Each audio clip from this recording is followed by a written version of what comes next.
Hello guys! Welcome back to my vlog. It's me again, Wilkie's Vlog. Charot! Ayan guys, so karon I will show you how I do my daily regular exercise. So nako karon sa gym. Sa recreational hall sa akong company.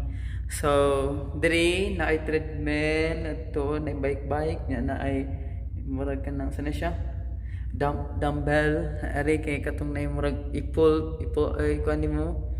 So now let's start unsa akong first na gibuhat ari kung mag-exercise ko. Okay, tara, let's go! Laban! Hello guys, so first nagte-treadmill ako, 10 mil for at least 15 minutes walking. After that we have to do jogging, slowly, fast. So dapat ano lang muna, warm up lang muna. Okay, let's do.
Hello guys, running.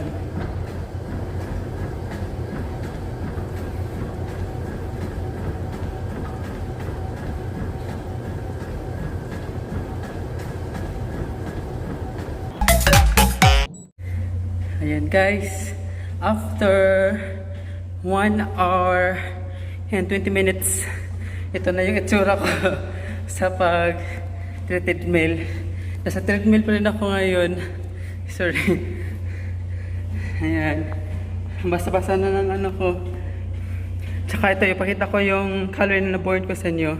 After 1 hour and 20 minutes. Ito guys. Ayan. So speed kanina 8.5. Ngayon, nireduce ko ng 5. Tapos, time is 72 minutes and 29 seconds. Distance 10 kilometer, calorie 709. Tapos hindi ko kaya mag-incline, ang sakit sa pa, kaya 0 lang. So ayan.